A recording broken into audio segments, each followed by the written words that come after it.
বিশ্বভারতীর প্রাক্তন পদার্থবিদ্যার অধ্যাপক দীপঙ্কর চট্টোপাধ্যায়ের সম্মানে স্মারক বক্তৃতা শনিবার শান্তিনিকেতনের লিপিকা সভাগৃহে এই অনুষ্ঠান হয়। আয়োজক বিশ্বভারতী কর্তৃপক্ষ। এই স্মারক বক্তৃতা এবার 7 বছরে পা দিল। প্রধান বক্তা ছিলেন দীপঙ্কর চট্টোপাধ্যায়ের একসময়ের সহপাঠী নোবেলজয়ী অর্থনীতিবিদ অমর্ত্য সেন।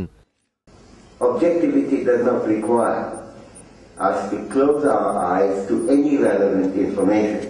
দীপঙ্কর চট্টোপাধ্যায়ের ছেলে সুমন্ত্র চট্টোপাধ্যায় বেঙ্গালুরুর ন্যাশনাল সেন্টার ফর বায়োলজিক্যাল সায়েন্সের বিজ্ঞানী। কিছুদিন আগে লন্ডনের রয়্যাল সোসাইটিতে বক্তৃতা করে এসেছেন। তারও পড়াশোনা এই শান্তিনিকেতনে। আমার বাবা অধ্যাপক দীপঙ্কর চট্টোপাধ্যায় এখানে প্রথম ছাত্র অবস্থায় আসেন 1949 সালে এবং তারপরে 4 দশক ধরে এখানে অধ্যাপনার কাজ করেছেন পদার্থবিদ্যায়।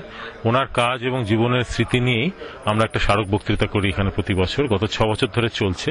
7ম বক্তৃতাটি ওনার পুরনো সহপাঠী এবং বন্ধু, অনেককালের বন্ধু অধ্যাপক অমর্ত্য সেন এবছর দিলেন শান্তিনিকেতনে।